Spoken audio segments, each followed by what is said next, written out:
Hey there, Kristin here for a special bonus episode of the Healthy Balanced Mama podcast. I'm going to do these from time to time, usually with topics you request, but are outside my regularly planned podcast schedule. This is one I've been asked about a lot, and that is how to make grocery budgeting work, especially when you're working on eating more real food and eating intuitively. So you want options, but you don't want to blow your budget, if you even have one, that is. So today I'm going to share my best tips for being a healthy mama on a budget.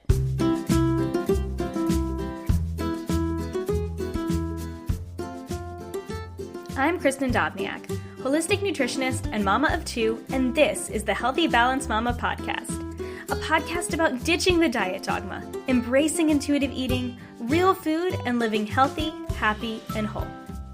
Please note the information and opinions on this podcast are intended for information and inspiration only and are not a substitute for professional medical advice or treatment. Please consult with your healthcare practitioner before making any changes. Now, on to the show. Budgeting just might be my least favorite part of adulting. I mean, wouldn't we all love an unlimited budget to buy whatever we want? Especially in the food realm for foodies like me. A girl can dream. But the kids need clothes, we need to drive our car, and well, we like heat. So a budget is necessary, and I know many of you are in a similar situation. You want to eat real food, listen to your body, and appease your family's needs too. But there are some constraints, i.e., most of us don't have unlimited funds. So what if you don't have a budget yet? Or what if you're struggling with sticking to your budget around food? I've got some tips for you. First and foremost, you've got to create a budget, mama, and it has to be realistic. It would be far too easy for me to spend our entire rent on food each month, but that's not exactly realistic. As much as I love camping, my kids prefer running water. So in order to create a food budget, you first need to take a look at your family budget. That is your income minus your expenses and any other necessities, and decide how much you actually have for food. Sometimes this is a hard pill to swallow, but a necessary one to ease the burden of overspending at the grocery store each month, often to end up without anything to create real meals half the time. I can't tell you how much your grocery budget should be. It varies from family to family and how you value food. I recommend starting with a number, working with it for a couple months, and checking in at the end of a month, a couple months, to determine if that number is actually realistic. Maybe you could be doing some things to reduce your grocery budget if you seem to be overspending, or maybe you actually need to cut down on other variable expenses to allow for a higher grocery budget if that's something you value. Once you have a budget set, it might take some experimenting to decide what works best for your family in terms of breaking the budget down. How often you grocery shop is usually the best determinant as to how you break down your budget. For our family, we tend to buy foods in bulk to save money, more on that later, so I use a large chunk of our budget up front at the beginning of the month, and then I have a smaller weekly budget to work with for essentials. For example, if you budget, say, $500 a month, you could use $200 at the beginning of the month to buy food in bulk, and the other 3 weeks you have $100 a week to spend. Some mamas prefer shopping weekly, so instead you divide that number up weekly. So $500 a month turns into $125 weekly or $250 biweekly.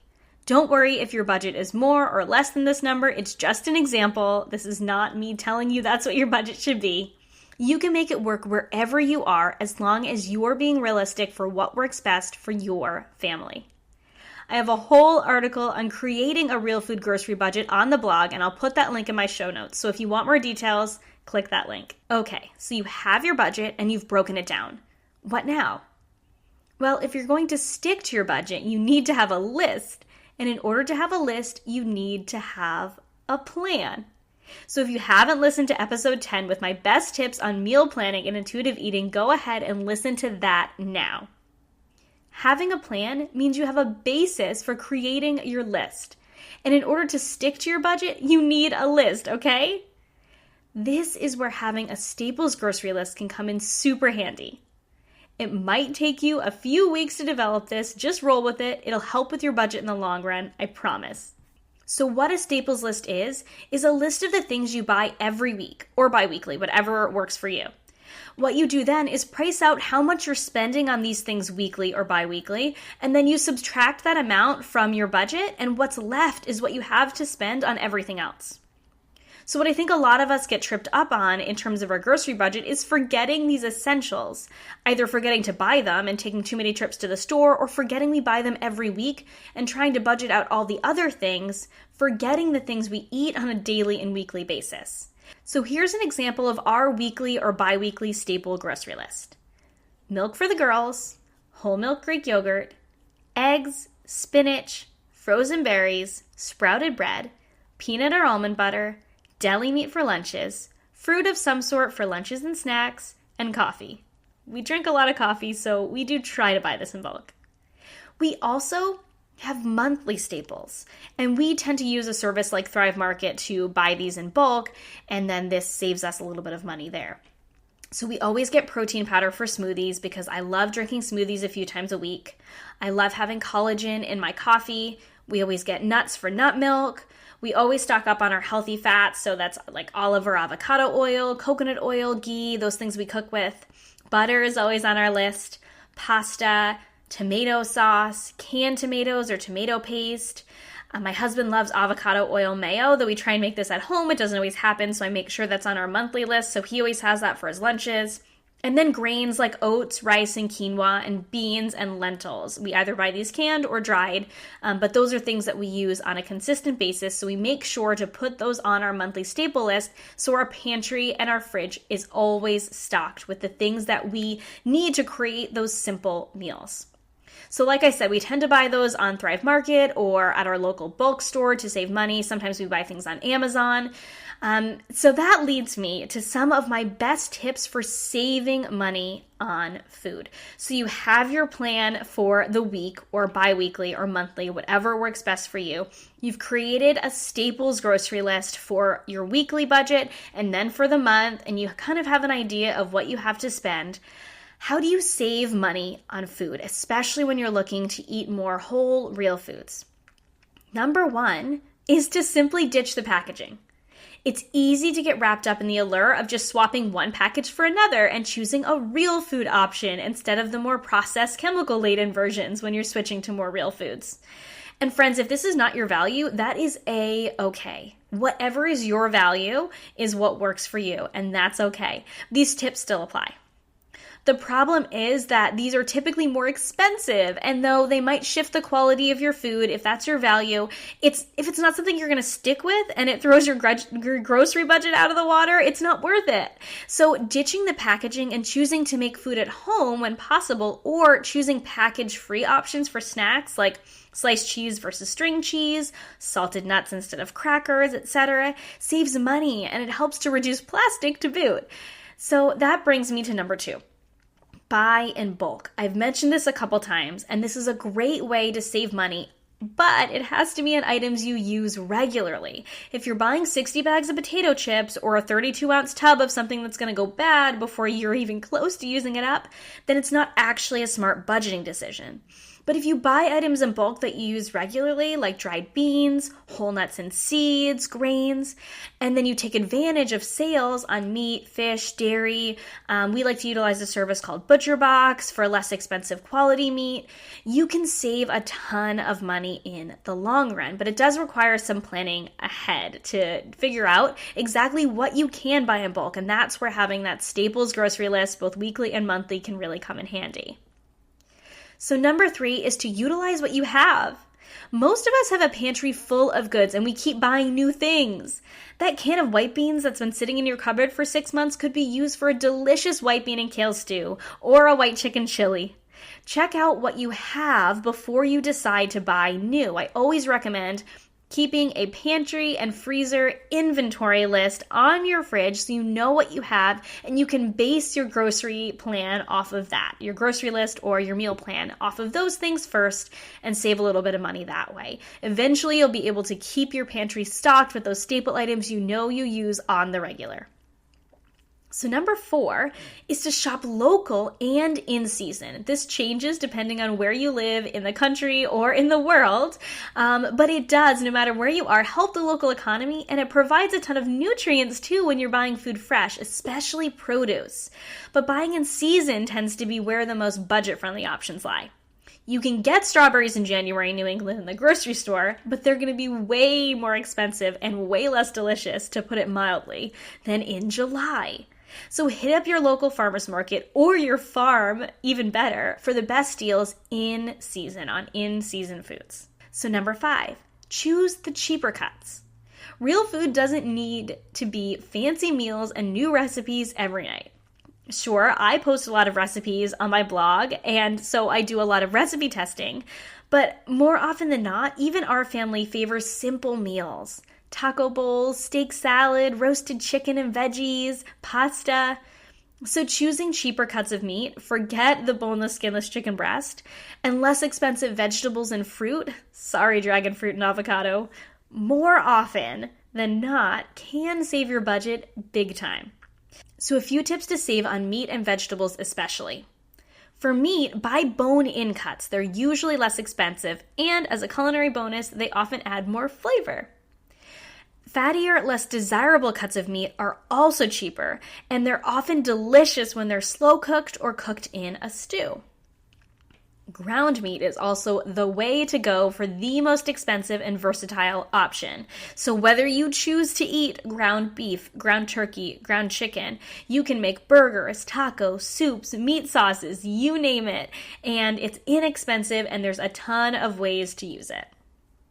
So for produce, I use the EWG's, that's the Environmental Working Group, and I'll put that link in the show notes, their Dirty Dozen and Clean 15 list to choose organics, because it is one of our family's values to reduce some of the pesticides that's found on fruits and vegetables, but we don't, again, have an unlimited budget. So instead of trying to go all organic, if that's your value, which can be very pricey and maybe somewhat unnecessary, because it's not necessary in some of the fruits and vegetables that might have a thick skin or tend to not be sprayed with pesticides as much. So if that's a value for you, use the Dirty Dozen list. And those are the top 12 produce items that are highest in pesticides. So you can choose those organic. And then the Clean 15, don't even worry, you can choose the less expensive non-organic option. And so again, like I mentioned before, when it comes to produce, you can also choose local, so utilizing your local farm stand or farmer's market, and choosing in-season foods. Those are also going to be less expensive, even at the grocery store. So in the wintertime, things like winter squash and potatoes and cabbage and carrots and things that actually grow in the wintertime or store well in the wintertime, like apples tend to store well in the wintertime, so they tend to be a little bit less expensive than, like I said, berries in the wintertime, especially if you're in a climate like I am in New England. It's going to change if you live in Florida, but whatever your season is, choosing in-season items is definitely going to be less expensive than choosing those items that are out of season. Number 6 is compare prices. Are you a one-stop shopper or a multi-store mama? I'm a multi-store girl, if you can't tell, because I love me a good deal. But I still don't want to be store hopping all day as much as I love grocery shopping. So what I use is a simple price tracker to compare pricing on items I buy regularly, that staples list, to figure out which stores offer the best deals overall and which ones are worth making a stop for my favorite items. So some of my specialty items, for instance, I have one health food store I love to go to because I know that they have awesome deals. And when they have deals, I stock up on some of those specialty items. I also favor some grocery stores like Trader Joe's and Aldi because I know that overall their prices are a little bit lower, but I can't get everything there. So I pick and choose the stores where the prices are better, but I'm not just running around all day grocery shopping on a Saturday. So like I said before, this doesn't work for everyone. Not everyone wants to go to multiple stores, so just picking which store works best for your budget, is close in proximity to you, so it isn't a stress for you to go grocery shopping. One of the ways we combat this is we do tend to do that stock up at the beginning of the month of our bulk essentials from the places we can get those. We typically get an order from Thrive Market or Butcher Box, and then we just fill in week to week. So we're not running around every single week, but we're getting the best deals. Again, you might be someone who just likes choosing one store, so choose the best store that works for you. But if you are somebody who wants to Figure out what prices are the best and utilize multiple stores. You might want to look into getting some bulk essentials and then filling in at 1 or 2 stores week to week to find the best deals. I hope this was helpful, mamas. I know this is an area most of us can improve upon, so I hope I gave you some practical tools to put forth for your meal plan this week. So if you want a ton more tips on being a healthy mama on a budget, click the link in the show notes for my free 20-page Healthy Mama on a Budget guide, complete with budget-friendly recipes, pantry staples list, printable price tracker, and more. As always, thank you so much for listening. If you like this podcast, be sure to subscribe to get notified when the latest episode's launched. And if you loved it, please go ahead and give it a star rating. Bonus points for writing a review. Every subscribe, rating, and review helps this podcast be seen and heard by more mamas that need to hear it. And if you loved episodes like this and want more bonus episodes, Q&A episodes, please go ahead and let me know. Find me on social media at Healthy Mama Chris. Email me, chris@healthymamachris.com, and let me know what you want to hear. This podcast is for you. Have a beautiful day, friend. Faster than a speeding bullet, she rushes in just in time to swipe the penny out of the toddler's mouth. With superhuman strength, she carries bags upon bags of groceries up the stairs while carrying a flailing 30-pound tornado. She moves with power and precision as she picks up hundreds of tiny Legos off the floor. She rescues tiny humans from the dangers of monsters under the bed and the horrors of broccoli on their plate. She shows unique courage when she hears the words, "Uh-oh." With nearly all of her power poured into her family, she suits up at night for one more fight against Ben and Jerry. She falls into bed defeated as she prepares for another day of battle. She is a supermama. Her power? Keeping tiny humans alive. Her nemesis? Dinner time.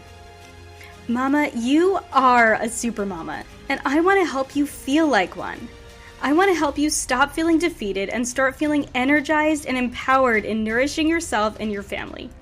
Join me for my free 30-day You Are a Supermama mini challenge. Join the League of Supermamas at healthymamachris.com/supermama. The mission starts on April 1st.